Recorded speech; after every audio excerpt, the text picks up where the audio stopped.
नमस्कार। नियमित कार्यक्रम 6 प्रश्नमा यहाँलाई स्वागत छ। म राजीव खत्री। नेपाली कांग्रेसको महाधिवेशन आउन अब 6 हप्ताभन्दा कमै समय मात्र बाँकी छ। तर कोरोना महामारी, वर्षा तथा क्रियाशील सदस्यता विवादले तोकिएको समयमा महाधिवेशन हुने वा नहुने अन्यल छ। पार्टीका तल्लो तहका अधिवेशन सार्ने निर्णय भइसके पनि नयाँ मिति तोकिएको छैन। नियमित महाधिवेशन हुन नसक्ने अवस्थामा अन्य विकल्पबारे समेत चर्चा सुरु भएको छ। 13औं महाधिवेशनका प्रतिनिधि कायम गरी विशेष महाधिवेशन गर्ने विकल्प केही नेताहरूले अघि सारेका छन्। यता यही बेला देशको सत्ताको साँचो पनि कांग्रेससँग आइपुगेको छ। दलहरूभित्रको आन्तरिक विवादका कारण सरकार गठनको विषय पनि पेचिलो बन्दै गएको छ। यसैबीच आइतबार प्रधानमन्त्री शेरबहादुर देउवाले स्वास्थ्य राज्यमन्त्रीमा उमेश श्रेष्ठलाई नियुक्त गर्नुभएको छ। शिक्षा व्यवसायीबाट एकाएक कांग्रेस राजनीतिमा जोडिएका निजी अस्पतालहरूमा लगानी बढाउँदै गएका श्रेष्ठलाई स्वास्थ्य राज्यमन्त्रीका रूपमा नियुक्त गरिनुलाई धेरैले आश्चर्यजनक मानेका छन्। आज हामी सरकार गठनको विषयमा पनि कुराकानी गर्छौं र हामीसँग हुनुहुन्छ नेपाली कांग्रेसका नेता एवं क्रियाशील सदस्यता छानबिन समितिका सदस्य प्रदीप पौडेल। प्रदीपजी, यहाँलाई स्वागत छ। हजुर, धन्यवाद राजु। आराम हुनुहुन्छ? ठिकै छ। अब पार्टीको तल्लो संरचनाको अधिवेशनको मिति सार्ने निर्णय भएसँगै अब नयाँ मिति तय गरिएको छैन। तोकिएको समयमा महाधिवेशन गर्न अब चुनौती थपिएको हो, त्यो सम्भावना घड्किँदै गएको हो? मतलब चुनौती त पक्कै थपिएको छ, किनभने हामीसँग समय असाध्यै कम छ। हामीले 16 देखि 19 गतेसम्म काठमाडौँमा नेपाली कांग्रेसको केन्द्रीय महाधिवेशन गर्ने भनेर कार्यतालिका बनाएका छौँ। अब त्यो अधिवेशनको समय त तलमाथि हुँदैन। 16 देखि 19 हाम्रो यथावत रहन्छ, किनकि त्यसको विकल्प छैन। विकल्प हुन्थ्यो भने सामान्य अवस्थामा त हामीले अधिवेशन सारेका छौँ। यस्तो कोरोनाको यस्तो जटिल अवस्था, हाम्रो तयारीको यो पूर्ण प्रक्रिया नपुगेको स्थिति, अरू विभिन्न जटिलताका कारणले हामीले स्थगित गर्न सक्थ्यौँ, तर हामीसँग अब त्यो विकल्प छैन। बाध्यता छ। त्यस हुनाले 16 देखि 19 गतेसम्मको हाम्रो अधिवेशन सर्दैन। त्योभन्दा अगाडि तल्ला तहहरूका अधिवेशन चाहिँ सर्ने निश्चित भयो। अब नयाँ कार्यतालिका प्रकाशित गरेर हामीले त्यसलाई कार्यान्वयन गर्छौँ। जस्तो अब यहाँहरूले भोलि क्रियाशील सदस्यता छानबिन समितिको तर्फबाट प्रतिवेदन बुझाउँदै हुनुहुन्छ। सबै जिल्लाको सदस्य विवाद जुन देखिएको थियो त्यो निवारण भएको हो? मतलब हामीले निवारण गर्न सक्ने निवारण गऱ्यौँ, नसकेको चाहिँ हामीले माथि पठाइदिने भनेर निर्णय गरेका छौँ। त्यसैले कतिपय ठाउँहरूमा माथि पठाउने भनेर हाम्रो तहबाट स्थगन गरेको स्थिति छ। अब हामीले थुप्रै उजुरीहरू, सुरुमा हामीसँग 500 वडामा मात्रै उजुरी आएको थियो, तर हामीले उजुरी कहिले रोकेनौँ। एक हिसाबले भन्दा आजसम्म पनि उजुरी रोकिएको छैन। अब नेताहरूका पठाइसक्दा पनि त्यो उजुरी रोकिँदैन। नेताहरूले पनि त्यस्ता खालका गुनासा उजुरीहरू अझै लिनुहुन्छ। आधिकारिक रूपमा नलिए पनि इन्फर्मल्ली कहाँ समस्या भएको हो, कहाँ विधि विपरीत भएको हो, कहाँ मनपरी गरिएको हो, त्यस्तो खोजेर अझै पनि सच्याउने स्थिति हुन्छ। त्यस हुनाले अब भोलि हामीले सभापतिज्यू र नेताहरूलाई हामीले त्यो हाम्रो प्रतिवेदन बुझाउँछौँ। प्रतिवेदन सँगसँगै हार्ड कपी पनि बुझाउँछौँ। कहाँ कहाँ हामीले के गरेका छौँ त्यो कुरा हाम्रो प्रतिवेदनले स्पष्ट गर्छ। कहाँ कहाँ हामीले चाहिँ निर्णय नगरिकन स्थगित राखेका छौँ, किन स्थगित राखेको, त्यहाँको समस्या के हो, अथवा त्यसलाई कसरी हल गर्न सकिन्छ भन्नेसम्मको सुझावसहित हामीले चाहिँ नेताहरूलाई प्रतिवेदन दिनेछौँ। हाम्रो प्रतिवेदनको आधारमा हाम्रो तहबाट स्थगित भएका कतिपय ठाउँहरू फेरि स्थगन नै हुन सक्छन्, तर कतिपय ठाउँहरूमा फेरि चाहिँ नयाँ क्रियाशील सदस्यता अथवा समायोजनतर्फका क्रियाशील सदस्यताहरू 14औं महाधिवेशनका निम्ति पनि चाहिँ कार्यान्वयन हुने गरी आउन सक्छन्। त्यसैले त्यो नेतृत्व तहमा गएर छलफल गरेर टुङ्ग्याउने विषय हामीले छुट्याइदिएका छौँ र अन्य विषयहरू हामीले चाहिँ सदर गरेर निर्णय गरेर हामीले अपडेट गरिसकेका छौँ। अब विशेष गरी 2 नम्बर प्रदेशको बारा, त्यसै गरी सप्तरीको कुरा छ भनेदेखि अन्य नुवाकोट, सिन्धुपाल्चोकका विषय पनि अलिकति जटिल बनेको भनेर भनिएको छ। अब यो जटिलता फुकाउने विषय करिब करिब यहाँले नसक्ने भइसकिसकेपछि माथिल्लो तहमा पठाउने भन्ने कुरा नै होला। करिब 100 वटा वडा भनिएको छ। अब यो विवाद यदि निवारण हुन सकेन भने 13औं महाधिवेशनका जो क्रियाशील सदस्यहरू छन् उनीहरूलाई नै मान्यता दिने भन्ने हो? मतलब यो हाम्रो एक खालको परम्परा छ। 13औं महाधिवेशनमा पनि मैले ठ्याक्कै क्षेत्रको सङ्ख्या त भन्न सकिनँ, तर 30 भन्दा माथि क्षेत्र चाहिँ स्थगित भएको थियो। अब थोरै 1%, 2%, 3%मा समस्या भयो, बाँकी 97% सल्टिएको अवस्थामा हामीले 3%मा स्थगन गरेर, नयाँ स्थगन गरेर, पुरानोबाटै अधिवेशन गरेर चाहिँ हामी चाहिँ महाधिवेशनलाई सुनिश्चित गर्न सक्छौँ। हाम्रो नेपाली कङ्ग्रेसको महाधिवेशन नहुने भन्ने हुँदैन, कुनै पनि जिल्ला वडामा हाम्रो अधिवेशन रोकिने हुँदैन। कुरा खाली फरक के हो भने हामीले स्थगन गरेका ठाउँहरूमा पुरानोबाट मात्रै हुन्छ, हामीले चाहिँ नयाँतर्फ निर्णय गरेका ठाउँहरूमा नयाँ र पुरानो दुइटै चाहिँ महाधिवेशनमा भाग लिन पाउँछ। त्यसैले तपाईँले अलिकति प्रश्नमा पनि जोड्नुभयो, हामीले चाहिँ 70-12 तपाईँलाई म भनौँ असारको 20 गते 70को इन्ट्री सकिएको, हामीले 24 गतेसम्म उजुरी दिने समय राखेका थियौँ, असारको 24 गते होइन, आज चाहिँ साउनको 11 गते हो। तपाईँको चाहिँ त्यस्तै सिन्धुपाल्चोकको पनि त्यही समयमा गरेको, 12 को त आज त्योभन्दा पछाडि गरेको। त्यसैले जब हामीले क्रियाशील सदस्यता नै असारको अन्तिम हप्ता प्राप्त गरेका थियौँ भने अब त्यहाँ चाहिँ सबै निर्णय गर्न कसरी सम्भव हुन्छ? हामी त उजुरी आइसकेपछि त्यसलाई छानबिन गर्ने हो नि। पहिला क्रियाशील सदस्यता आउँछ, त्यसलाई हामीले सार्वजनिक गर्छौँ, अनि बल्ल उजुरी आउँछ, अनि त्यो उजुरीलाई हामीले केलाएर निर्णय गर्छौँ। त्यसैले जब असारको अन्तिम हप्तासम्म क्रियाशील सदस्यता वेबसाइटमा चाहिँ इन्ट्री गर्ने काम भइरहेको थियो होइन, सार्वजनिक गरेर हेर्ने काम भइरहेको थियो, उजुरी आउने काम भइरहेको छ। उजुरी त हामीले चाहिँ हिजोसम्म पनि लिइरहेका छौँ। जेन्युन कुरा कसैले भन्यो, नवीकरणको कुरा छुट्यो भन्यो भने हामीले नवीकरण गरिरहेका छौँ। नवीकरणमा गलत मान्छे पर्यो भन्यो भने हामीले त्यसलाई हटाइरहेका छौँ। तर त्यो भन्ने समय अहिले पनि जारी छ, त्यो पनि एक खालको उजुरी नै हो। त्यसैले 4 वर्षमा गर्ने काम 40 दिनमा गर्न खोजेपछि हतार हुन्छ होइन, व्यवस्थित गर्न असाध्यै गाह्रो हुन्छ। यो त हाम्रो रेगुलर गर्नुपर्ने काम हो होइन। हरेक दिन कसले सदस्यता लिन चाह्यो त्यसलाई सदस्यता दिने, त्यसलाई अपडेट गर्ने, कसले सदस्यता नवीकरण गर्न चाह्यो त्यसलाई त्यो सदस्यता नवीकरण गर्ने, त्यसलाई अपडेट गर्ने, कुन पार्टीबाट हाम्रो पार्टीमा को मान्छे आयो त्यसलाई कुन तहको सदस्यता दिने, त्यो पनि नियमित रूपमा अपडेट गर्नुपर्ने यो काम हो। केन्द्रीय कार्यालयमा यसको प्रशासनिक इकाइ हुनुपर्छ, राजनीतिक इकाइ हुनुपर्छ, एउटा छुट्टै डिपार्टमेन्ट हुनुपर्छ, त्यसलाई रेगुलेट गर्नुपर्छ। अब हामीले 4-4.5 वर्षसम्म त्यो केही पनि नगर्ने, तपाईँको चाहिँ 40 दिनमा आएर हतारमा हस्याङ फस्याङ गर्दै गर्न थालेपछि सबै समस्या समाधान हुँदैन। त्यसैले हामीले थुप्रै कुरा अधिवेशन हुन्छ भन्ने अधिवेशनको मूल्यका लागि कम्प्रोमाइज गरेका छौँ। निर्णय गर्न नसक्ने ठाउँमा गर्न सकेनौँ भनेर हामीले प्रश्न भनेका छौँ।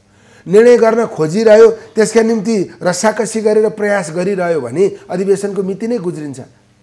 त्योभन्दा राम्रो के हो भने धेरै विवाद भयो, विवाद भएको कारणले समस्या उत्पन्न भयो, त्यसकारण उहाँहरूलाई हामीले स्थगन गरेका छौँ। अब नेतृत्वले गएर आपसी छलफल, फेरि यहाँ धेरै कुरा राजनीतिक कुरा छ होइन, पार्टीको आन्तरिक गुटबन्दीसँग जोडिएको कुरा छ, नेतृत्वसँग जोडिएको विषय। त्यो डेफिनेटली अधिवेशन आउनु 3 महिना अगाडि क्रियाशील सदस्यताको फाइल खोलेपछि क्षेत्रीय प्रतिनिधि हुन सक्छु कि सक्दिनँ, क्षेत्रीय प्रतिनिधि मेरो मान्छेले जित्छ कि जित्दैन, क्षेत्रीय प्रतिनिधिमा मेरो विरोधीले जित्ने स्थिति कसरी रोक्न सक्छु, सबै त्यसमा लाग्छन्। वडा सभापतिदेखि नै सुरु हुन्छ, डेफिनेटली क्षेत्रीय प्रतिनिधिदेखि सुरु हुन्छ। त्यसैले अधिवेशनको मुखमा आएर यो काम गर्ने नै होइन। यो चाहिँ 13औं अधिवेशनमा पनि यो कुरा उठाएको थियो, 12औंमा पनि उठाएको थियो, अहिले पनि उठिरहेको छ। अब प्रदीपजी यहाँले भने जस्तै करिब 8.5 लाख 9 लाख क्रियाशील सदस्य रहेको कङ्ग्रेसमा 30-35 हजार भनेको एउटा प्रतिशतको हिसाबले थोरै नै होला त्यो विवाद। तर यो अन्तिममा जुन किसिमको विवाद देखिन्छ यसले महाधिवेशनलाई नै समस्या पारिरहेको छ, धेरै कुरामा छ, आउने नयाँ पुस्ताहरूसँग जोडिने विषय पनि यसमा रहला। त्यस हिसाबले कङ्ग्रेसलाई त यसले दीर्घकालीन रूपमा असर त पुर्याइरहेको हुन्छ। मलाई क्रियाशील सदस्यता विशुद्ध व्यवस्थापकीय काम हो, हेर्नुहोस्, प्रशासनिक काम हो। यो नगरेको तल्लो तहले हो, वडाले गरेन, क्षेत्रले गरेन, जिल्लाले गरेन, उहाँहरूले मिलाएर ल्याउनु भएन, उहाँहरूले नै मिलाउनु पर्ने कुरा हो। उहाँहरूले मिलाएर ल्याउनु भएन, अनि मिलाउनलाई चाहिँ फ्लेक्सिबल पनि हुनु भएन। माथिबाट पनि जटिल बनाइयो होला। अनि माथिबाट पनि जटिल बनाइयो हैन। त मैले भने नि गुट छ, गुटको हिसाब किताब छ, गुट बलियो हुने र नहुने कुरा यसमा जोडिएको छ। यो त प्रारम्भिक मतदाता नामावली हो नि। प्रारम्भिक मतदाता नामावलीमा आफ्नो वर्चस्व कायम हुन सकेन भने त तलैबाट मान्छे आउन सक्दैनन्। त्यसैले पुरै गुटको गणितसँग यसलाई लगेर जोडियो हैन। तपाईको आफ्नो पोजिसन के हुन्छ, म बलियो हुन्छु या कमजोर हुन्छ भन्ने कुरासँग लगेर जोडियो। यो तलैदेखि हैन, तलको त्यो नेक्सस चाहिँ माथिसम्म छ, नेटवर्क माथिसम्म छ, तलदेखि माथिसम्म छ। त्यसो भएको कारणले यो चाहिँ एकदम व्यवस्थित हुन सकेन। यो चाहिँ प्रशासनिक कमजोरी भएको कारणले यसलाई चाहिँ हामीले अहिले राजनीतिक सहमतिका आधारमा टुङ्ग्याउने कोसिस गरेका छौँ हैन। अब त्यसलाई अधिवेशनलाई यसले समस्या गर्ने विषय चाहिँ के हो भने हामीले मिलेको कुरालाई बिगारेका छैनौँ, नमिलेको कुरामाथि मात्रै छानबिन गरेका हौँ। अब साथीहरूले तल मिलाउन सक्नु भएन, माथि हामीले पनि मिलाउन सकेनौँ। अब त्यसलाई स्थगन गर्नुको विकल्प छ। ट्रेन चाहिँ तपाईँको स्टेसनमा 5 मिनट रोकिन्छ, पर कोही मान्छे दौडिएर ट्रेन भेट्न आइरहेको छ भने ट्रेन रोकिने समय सकिसकेपछि ट्रेन बसिरहन्छ र। त्यसैले महाधिवेशन भनेको त ठुलो कुरा हो। अब कुनै वडाका निम्ति, कुनै क्षेत्रका निम्ति, कुनै जिल्लाका निम्ति महाधिवेशन रोकिन मिल्छ? महाधिवेशनको वैधतामाथि प्रश्न चिन्ह आउने स्थिति बन्न सक्छ? कुनै न्यायाधीशको टेबलमा हाम्रो पार्टीको भविष्यको फैसला गर्ने स्थिति बनाउन मिल्छ? त्यस कारणले चाहिँ महाधिवेशन हाम्रो बाध्यकारी स्थिति हो। महाधिवेशनको वैधता मेरो राजनीतिभन्दा पनि ठुलो कुरा हो। यहाँले अघि पनि सङ्केत गरिसक्नु, विशेष गरी क्रियाशील सदस्यता वितरण भनेको नयाँ पुस्तालाई स्वागत गर्ने त्यो दैलो पनि हो, सुरुवात पनि हो।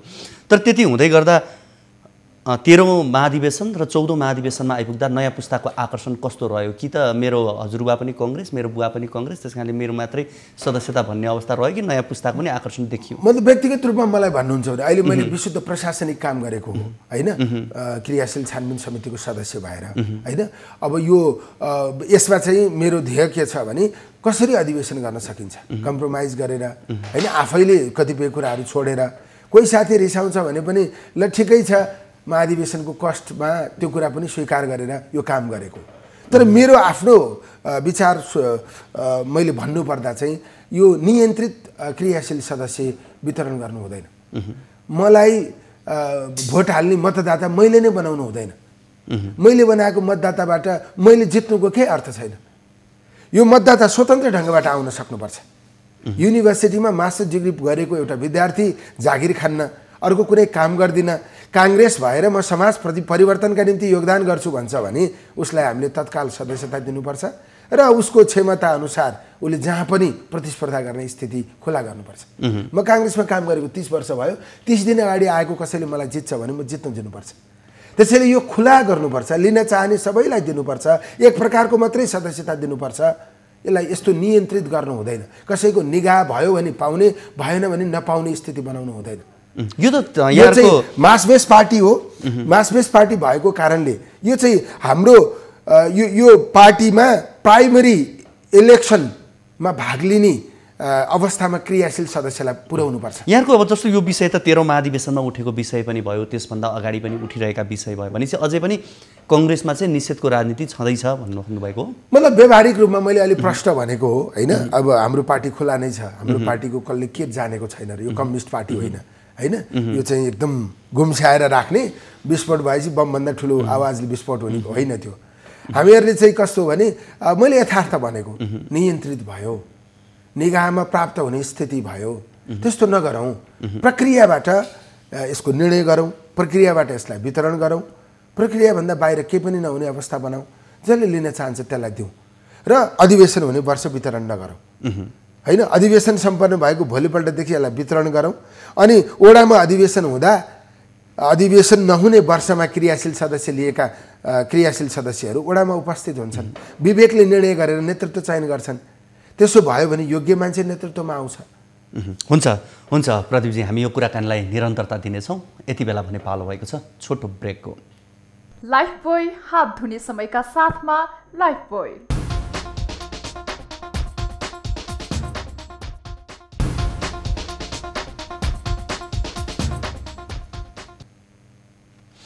कार्यक्रम 6 प्रश्नमा यहाँहरूलाई फेरि पनि स्वागत छ। आज हामी कुराकानी गरिरहेका छौँ नेपाली कङ्ग्रेसका नेता प्रदीप पौडेलसँग। प्रदीपजी यहाँलाई फेरि पनि स्वागत छ। हजुर धन्यवाद। अब विशेष गरी यति बेला समायोजनको नाममा चाहिँ अहिले क्रियाशील सदस्यहरूको नाम चाहिँ इन्ट्री भइरहेको भनेर जस्ता कुराहरू पनि सुनिन्छन्। अर्कोतर्फ क्रियाशील सदस्यता वितरणमा चित्त नबुझाएर केन्द्रीय कार्यालयमा अनसन पनि जारी छ भनिसकेपछि अब समाधान कसरी होला तत्काल सम्भावना? मतलब धेरै ठुलो सङ्ख्या होइन। अब हाम्रा कतिपय कुराहरूमा प्रक्रिया पुगेको छैन, त्यो हाम्रो आन्तरिक विषय भयो होइन। अब त्यो प्रक्रिया नपुगे पनि राजनीतिक समझदारीबाट निर्णय गर्न हामी बाध्य छौँ, किनकि समय छैन। अधिवेशन यो क्रियाशील सदस्यता छानबिन भएन भने हुँदैन। त्यसैले अधिवेशन गर्ने मूल्यका लागि, अधिवेशन सम्पन्न गर्ने उद्देश्यका लागि हामीले कतिपय ठाउँहरूमा राजनीतिक सहमति गरेर अगाडि बढेका छौँ। त्यो कुरा सबैलाई चित्त नबुझ्ने स्थिति हुनसक्छ। अब टेक्निकल इररहरू पनि कतिपय ठाउँहरूमा भएको हुनसक्छ। यद्यपि हामीले गरेका निर्णयहरू त्यो बाहिर आइसकेको स्थिति छैन। त्यसलाई हामीले अब यो परिस्थितिमा जतिसक्दो पारदर्शी बनाउने कोसिस गर्छौँ। र अब कतिपय ठाउँमा निर्णय नै भएको छैन, हामीले हाम्रो तहबाट निर्णय गर्न नसक्ने भएको कारणले माथि पठाउने निर्णय गरेका छौँ। अब त्यहाँ का साथीहरूले अनसन गर्ने, धरना गर्ने पनि गरिरहनु भएको छ। त्यसैले अब त्यो माथिल्लो नेतृत्वको ध्यानाकर्षण गर्नका लागि, आफ्नो मुद्दामा नेतृत्वलाई चाहिँ सचेत गराउनका निम्ति उहाँहरूले त्यो सत्याग्रहको चाहिँ उपायबाट पनि जान खोजिरहनु भएको छ। तर मेरो विचारमा मेरो आग्रह चाहिँ के हो भने अब एकदम धेरै विवादास्पद ठाउँहरूलाई हामीले फेरि निर्णय गरेर अगाडि बढ्न सक्ने स्थिति हुँदैन। त्यहाँ आपसी समझदारी, एउटै पार्टीका साथीहरू हामीहरू आपसी समझदारी निर्माण गरेर जेन्युन मान्छे जो हो त्यो पार्टीको प्रोसेसमा आउने स्थिति निर्माण गर्ने, कसैलाई निषेध गर्ने अवस्था हुनु हुँदैन। त्यसैले यो हाम्रो आन्तरिक विषय भएको कारणले चाहिँ पार्टीमा काम गरेको, पार्टीको अभियानमा लागिरहेको कोही पनि जेन्युन मान्छेलाई निषेध नगर्ने गरी चाहिँ फेरि सहमति गरेर अगाडि जानुपर्छ भन्ने। अब यो महाधिवेशनका सम्बन्धमा विभिन्न विषयहरू पनि उठेका छन्, विशेष महाधिवेशनको कुरा पनि उठ्ने गरेको छ। त्यो सम्भावना यहाँले देख्नुहुन्छ? विधानले दिन्छ त्यो? अनि मतलब विधान त अब कार्यकाल सकिसकेपछि विशेष महाधिवेशनको व्यवस्था त त्यस्तो छ जस्तो मलाई लाग्दैन। फेरि विशेष महाधिवेशन हो भन्ने पनि मलाई लाग्दैन होइन। विशेष महाधिवेशनमा त अब पहिलेकै महाधिवेशनका प्रतिनिधिहरूले भाग लिनुहुन्छ। त्यसैले मेरो विचारमा अरू अल्टरनेटिभको बाटो जानुभन्दा हामीले समझदारी कायम गरेर 14औं महाधिवेशन सम्पन्न गर्ने कुरा चाहिँ बुद्धिमत्तापूर्ण हुन्छ जस्तो मलाई लाग्छ। त्यसो भएपछि कानुनी प्रश्न पनि उठ्दैन, अरू खालका जटिलता पनि आउँदैन। हामीले हाम्रो पार्टीलाई अध्यावधिक गरेको पनि देखिन्छ। त्यसैले धेरै जटिल समस्याहरू छैनन्। आपसी समझदारी गर्न चाहने हो भने समझदारी हुन्छ होइन, समस्यै छैन मैले भनिनँ, तर समाधान नहुने, समझदारी नहुने समस्याहरू छैनन्। त्यसैले समाधान हुने समस्यालाई समाधान गरेर हामीले चाहिँ 14औं महाधिवेशनलाई सम्पन्न गरौँ। 14औं महाधिवेशन सम्पन्न गर्ने कुरा नै हाम्रो पार्टीका लागि कतैबाट प्रश्न नउठ्ने विषय हो जस्तो मलाई लाग्छ। त्यसैले मेरो स्वार्थभन्दा अथवा पार्टीका कुनै पनि साथी अथवा नेताको स्वार्थभन्दा पार्टीको अस्तित्व, पार्टीको वैधता, पार्टीको भविष्य महत्त्वपूर्ण विषय हो नि। त्यसैले चाहिँ पार्टीको अस्तित्व बचाउनका निम्ति, भविष्य बचाउनका निम्ति, पार्टीमाथि कानुनी जटिलता र समस्याहरू आउन नदिनका निम्ति हामीले चाहिँ छोटो समयमा प्रोसेस घटाएर भए पनि अधिवेशन सम्पन्न गर्नुपर्छ। तल्लो तहको संरचनाको अधिवेशन कहिलेसम्ममा यहाँले निर्णय गर्नु होला त्यो देखिन्छ कहिलेसम्म? मतलब अब हामी भोलि बुझाउँछौँ होइन। अब यसको चाहिँ प्राविधिक पक्ष अलिकति समस्या के छ भने निर्वाचन आयोगलाई पनि काम गर्न समय लाग्छ होइन। निर्वाचन समितिलाई उहाँहरूले चाहिँ प्रतिनिधि खटाउनु पर्यो, उहाँहरूले खटाएको प्रतिनिधि जिल्ला जानु पर्यो, जिल्ला गएर त्यो प्रतिनिधिले वडासम्म प्रतिनिधि खटाउनु पर्यो, उहाँ त्यो वडाको चाहिँ डकुमेन्ट यहाँबाट लिएर जानु पर्यो होइन। अनि निर्वाचनको प्रक्रिया अगाडि बढाउने कुराका लागि समय चाहिन्छ, उहाँहरूलाई पर्याप्त समय छैन भनेपछि महाधिवेशन चाहिँ प्रभावित बन्ने करिब करिब निश्चित नै हो होइन। मैले कहाँ त्यत्रो तपाईँले मैले भने नि छोटो समयमा एकदम फास्ट ट्र्याकमा हामीले चाहिँ काम गर्नुपर्छ। महाधिवेशन प्रभावित हुनु दिनु हुँदैन भनेको पार्टीको वैधता समाप्त हुने कुरा त कुनै पनि हिसाबबाट स्वीकार्य हुन सक्दैन नि। त्यसैले चाहिँ महाधिवेशन प्रभावित हुन नदिने गरी हामीले, मैले अघि नै भने प्रोसेस घटाउन सकिन्छ कि होइन। हाम्रो चाहिँ कानुनी बाध्यता जे हो त्यो बाध्यता अनुसार त्यही तहको मात्रै अधिवेशन गर्न सकिन्छ कि जे गरेर हुन्छ हामीले पार्टीको वैधता बचाउनुपर्छ भन्ने मलाई लाग्छ। अब अलिकति मन्त्रीमण्डल विस्तारको सन्दर्भमा थोरै कुराकानी गरौँ। यहाँसँग जसो हिजो मात्रै स्वास्थ्य राज्य मन्त्री नियुक्त गर्नुभएको छ प्रधानमन्त्रीले। अब यो कोरोना महामारीको बिचमा यो लडाइँलाई नेतृत्व दिनका लागि सक्षम स्वास्थ्य मन्त्री चाहिन्छ भन्दै गर्दा एकाएक प्रधानमन्त्रीले चाहिँ यो व्यापारिक सम्बन्ध बढिराख्ने संसदलाई ल्याएर स्वास्थ्य राज्यमन्त्री बनाइदिनु भयो। यसले सङ्केत त राम्रो दिएन नि। होइन, यो विषय अब मन्त्री बनाउने चाहिँ अधिकार अथवा त्यसको राइट्स भनेको प्रधानमन्त्रीलाई हुन्छ। तर यो त पार्टीसँग जोडिएको मतलब विषय पनि रहन्छ। होइन, डेफिनेटली मैले भन्न खोजेकै त्यही हो। अब प्रधानमन्त्रीज्यू हाम्रो आदरणीय सभापतिले के ख्याल गर्नुपर्छ भने एकदमै जटिल समयमा उहाँ सरकारको नेतृत्व गर्न जानुभएको छ। निर्वाचन सायद उहाँकै नेतृत्वमा हुन्छ। अब हामी कति समय सरकारमा रहन्छौँ त्यो आफ्नो ठाउँमा छ, छोटो समय छ, एकदमै जटिलता छ, जनताको अपेक्षा एकदमै धेरै छ। यो बेलामा कम्तीमा टीका टिप्पणी हुने होइन, नकारात्मक ढङ्गबाट बहस गर्ने विषय मसला बाहिर नआउँदा हाम्रा लागि श्रेयस्कर हुन्छ। त्यस हुनाले चाहिँ हामीले हाम्रो नेतृत्वलाई आग्रह के गरिरहेका छौँ भने सकारात्मक सन्देश दिने गरी, जस्टिस हुने गरी होइन, त्यसको चाहिँ एउटा चाहिँ तार्किक ग्राउन्डमा निर्णय भएको देखिने गरी चाहिँ निर्णयहरू गर्न जरुरी छ। मन्त्रीमण्डलमा कसलाई लाने, सरकारको प्रभावकारिता देखाउने हो भने योग्य मान्छेहरूलाई लाने, सक्षम मान्छेहरूलाई लाने। सांसदलाई लाने त्यसमा दुई मात्रै भएन होइन, सांसद मध्येमा पनि योग्य, सक्षम, सकारात्मक सन्देश दिने, जनतालाई डेलिभर गर्न सक्ने, त्यस्तो विश्वास दिलाउन सक्ने व्यक्तिलाई लाने। किनकि छोटो समय छ, जटिलता धेरै छ। प्रधानमन्त्री सक्षम हुने हो भने, प्रधानमन्त्रीले पार्टीलाई सफल बनाउने हो भने मन्त्रीमण्डलमा योग्य मान्छेहरू लानु पर्यो, डेलिभर गर्न सक्ने मान्छेहरू लानु पर्यो। नत्र भने यो सरकारले काम गर्न सकेन भने सिधै काङ्ग्रेसलाई अब आउने चुनावमा असर गर्छ। काङ्ग्रेस 5 वर्षमा प्रतिपक्षमा बस्नु पर्थ्यो, त्यसपछि निर्वाचनमा जानु पर्थ्यो। त्यस्तो भएको अवस्थामा चाहिँ हामीले चाहिँ निर्वाचन सजिलै जित्ने स्थिति हुन्थ्यो। 3.5 वर्षसम्म ओली सरकारले एकदमै धेरै कमजोरी गर्यो, विकृति मात्रै गर्यो, भ्रष्टाचार मात्रै बढायो। तर 3.5 वर्षमा ओली सरकारले गरेको विकृतिपूर्ण काम बिर्सने गरी हामीले केही थोरै गल्ती गऱ्यौँ भने त्यसले हामीलाई निर्वाचनमा सखाप बनाउँछ। त्यसैले त्यो कुरा हाम्रो नेतृत्वले बुझ्न जरुरी छ। मन्त्रीमण्डल गठनमा होस्, अरू काममा होस्, अरू निर्णयहरूमा होस्, सकारात्मक सन्देश जाने गरी निर्णय गर्नु। अब हिजोको दिनमा यसभन्दा अहिलेको सरकारको अहमता, उसले गरेका कामको विषयमा आजित बनेका नेपाली जनता, विशेष गरी देउवा प्रधानमन्त्री हुँदै गर्दा, 5औं पटक प्रधानमन्त्री हुँदै गर्दा त्यति धेरै आशावादी त होइनन्। तर पनि केही होला कि, पाठ चाहिँ सिक्नु होला कि भन्ने थियो। तर पनि यो व्यापारीको चक्रबाट बाहिर ननिस्किने प्रवृत्ति उहाँको जुन विगतमा देखिएको थियो त्यो पनि अहिले देखियो भन्दा अब यो सुरुवातमै भन्दा के हुन्छ यसले? मलाई के लाग्छ भने हामीसँग 1/3 पनि थिएन। 1/3 नभएको हाम्रो सभापति, हाम्रो पार्टीको सभापति झन्डै 2/3 बराबरको विश्वासको मत प्राप्त गरेर प्रधानमन्त्री हुनुभएको छ। त्यसैले आज संसदको समस्या अथवा आजको मुलुकको समस्या समाधान गर्ने नेतृत्व चाहिँ हाम्रो सभापति पुग्नु भएको छ होइन। उहाँलाई त्यो कुराका लागि योग्य देखिएको छ। त्यस हुनाले उहाँले एकदमै सचेत भएर, गम्भीर भएर निर्णयहरू गर्न जरुरी छ। मैले अघि नै भने त्यसले चाहिँ अहिलेको सङ्कटपूर्ण अवस्थामा उहाँले सफलतापूर्वक नेतृत्व गरेको देखिँदा उहाँलाई पनि र हाम्रो पार्टीलाई पनि फाइदा हुन्छ। आगामी निर्वाचनमा काङ्ग्रेस पार्टीलाई फाइदा हुन्छ। र आजसम्म 4 पटक प्रधानमन्त्री भइरहँदा उहाँले गर्न नसक्नु भएको कामहरू फेरि गर्ने मौका उहाँलाई प्राप्त भएको छ। त्यसैले एउटा राजनेता हुने अवसर उहाँलाई प्राप्त भएको छ। त्यसैले हाम्रो सभापतिज्यूले त्यो कुरालाई विशेष ढङ्गले ख्याल गर्न जरुरी छ। अब चाहिँ भनेको यो कोभिडको समयमा डेलिभर हुन सकेन, त्यसको अब्जस उहाँलाई मात्र होइन पार्टीलाई पनि लाग्छ होइन। हिजोको सरकार जस्तै गैर जिम्मेवार काङ्ग्रेस भयो भने, हिजोको सरकारले जस्तै प्राथमिकता चाहिँ आफ्नो स्वार्थसँग जोडेर निर्धारण गर्न थाल्यो भने, अथवा हिजोको सरकार जस्तै एउटा चङ्गुलभित्र हाम्रो नेतृत्व परेको देखियो भने यसले काङ्ग्रेस पार्टीलाई गम्भीर असर गर्छ।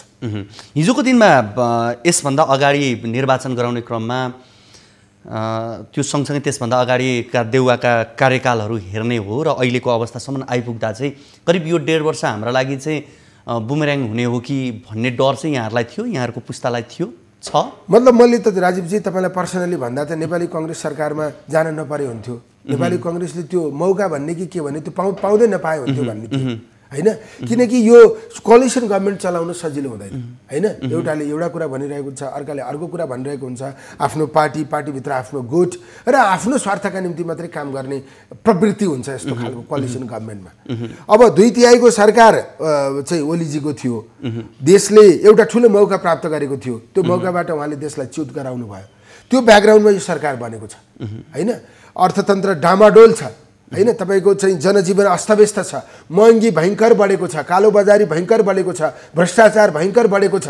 जताततै अस्तव्यस्त छ। कोभिडका कारणले पनि थप समस्या उत्पन्न भएको छ। त्यसैले यस्तो बेलामा हाम्रो सरकार नेतृत्व गर्न गइरहेको छ। देश यही हो, साधन स्रोत यही हो होइन। त्यसकारण एकदम मिराकल परिवर्तन हुन सक्दैन, तर गल्तीहरू नभइदिए हुन्थ्यो होइन। टिका टिप्पणी हुने विषयहरू नभइदिए हुन्थ्यो, त्यस्ता जटिल निर्णयहरू नभइदिए हुन्थ्यो। निर्णय जे भएको छ त्यसले सकारात्मक सन्देश दिए हुन्थ्यो। त्यति मात्रै भयो भने पनि हामीले कमसेकम चाहिँ हिजोको ब्याकग्राउन्डमा ओली सरकारको नेतृत्वमा जुन सरकार थियो त्यो सरकारको ब्याकग्राउन्डमा हामी अहिले सरकारमा गइरहँदा चाहिँ तुलनात्मक हिसाबले हामी बेटर देखिने स्थिति हो। प्रदीपजी, अब यो सरकार गठनका यो विषय अझ पेचिलो छन्। यो विषयमा अझ धेरै कुराकानी गर्न सक्थ्यौँ, हामीसँग समयको अभाव पनि छ।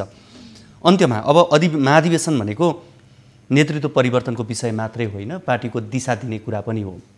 यसमा सङ्गठन विस्तारदेखि लिएर अन्य एग्रेसिभ रूपमा गर्नुपर्ने कामहरू, आगामी दिनमा गर्नुपर्ने चुनौतीहरू के देख्नुहुन्छ यहाँले महाधिवेशन पछि पनि? मतलब थुप्रै चुनौतीहरू छन्। नेपाली कङ्ग्रेस पार्टी आज पनि यो देशको राजनीतिको म्योर शक्ति हो। नेपाली कङ्ग्रेस पार्टीले, मैले दाबी गरेको होइन, काङ्ग्रेस भएर मैले भनेको होइन, हामीले त्यो प्रमाणितै गरेका छौँ। इतिहासमा एकदमै जटिल मोडहरूमा काङ्ग्रेसले अब्बल समन्वयकारी क्षमता देखाएको छ। नेपालको लोकतन्त्रमा धेरै ठुलो योगदान कुर्बानी काङ्ग्रेसले गरेको छ। त्यस हुनाले अबको अहिलेको जटिलता फुकाउने सन्दर्भमा पनि कङ्ग्रेसकै नेतृत्वलाई सबैले स्वीकार गरेको स्थिति छ। तर यस्तो हुनु भएन कि कम्युनिस्टहरू फुटे, कम्युनिस्टमा एकदमै धेरै खण्डीकरण भयो, उनीहरू टुक्रा टुक्रा भए। त्यसैले हामी आफूभित्र भएका समस्याहरूलाई समाधान नगरे पनि चुनाव जित्छौँ। हामीले सच्चिनुपर्ने कहीँ ठाउँ छैन, अथवा नसच्चिकन पनि हामी चाहिँ त्यसै फर्स्ट पार्टी हुन्छौँ अथवा लार्जेस्ट पार्टी हुन्छौँ, के अरे बहुमत ल्याउँछौँ। यो ढङ्गको सोचाइ स्वाभाविक हुन सक्दैन। हामीभित्र पनि थुप्रै कमजोरीहरू छन्, त्यसलाई सच्याउन जरुरी छ। हाम्रो प्रखरता विकास गर्न जरुरी छ, हाम्रो प्रष्टता आउन जरुरी छ होइन। हामीले आफ्नो आन्तरिक सङ्गठनमा आन्तरिक लोकतन्त्रलाई सुदृढ गर्न आवश्यक छ। हामीले हाम्रा साथीहरूको यथोचित मूल्याङ्कन गर्न आवश्यक छ, यथोचित अवसर दिन आवश्यक छ। एकदम अहिले हेर्नुहोस्, अहिलेको महाधिवेशनमा झन्डै 40,000ले नवीकरण गर्नु भएन, 12-15 हजार बित्नु भएको होला, विदेश जानुभएको होला, जागिरका कारणले नवीकरण गर्नु भएन होला, तर 20-22 हजार त स्वैच्छिक हिसाबले नगर्नु भएको सङ्ख्या छ, नगर्नेहरूको सङ्ख्या छ। त्यसैले उहाँहरूले किन गर्नु भएन त्यो कुराको समीक्षा गर्न आवश्यक छ। आगामी दिनमा हाम्रो राष्ट्रिय मुद्दाहरूमा हाम्रो थप प्रष्टता आउन जरुरी छ। यो संविधान बचाउने सन्दर्भमा, यसलाई बलियो बनाउने सन्दर्भमा, कार्यान्वयन गर्ने सन्दर्भमा हाम्रो अझ प्रतिबद्धता आउन आवश्यक छ। मैले एकदमै संक्षेपमा है, यहाँको व्यक्तिगत तयारी चाहिँ के छ? मतलब यस्तो हो, मैले क्रियाशील सदस्यता छानबिनको काम सकिसकेपछि आफ्ना कुरा गर्ने भनेर भनेको छु। अहिले त मैले एउटा दायित्व जिम्मेवारीभित्र बसिरहेको स्थिति छ। त्यसैले पहिला यो जिम्मेवारी पुरा गरौँ, त्यसपछि म मेरो कुरा गर्छु भनेर मैले भनिरहेको। हस्, यहाँको यो महत्त्वपूर्ण समय र संवादको लागि यहाँलाई धेरै धेरै धन्यवाद। धन्यवाद राजीवजी। हामीसँग हुनुहुन्थ्यो नेपाली कङ्ग्रेसका नेता प्रदीप पौडेल। आजको कार्यक्रमको निर्धारित समय सकिसकेको छ। भोलिको कार्यक्रममा हामी नयाँ अतिथि र नयाँ विषयसँग रहेर कुराकानी गर्न आउने नै छौँ। तबसम्मका लागि बिदा दिनुहोस्। हवस् त, नमस्ते।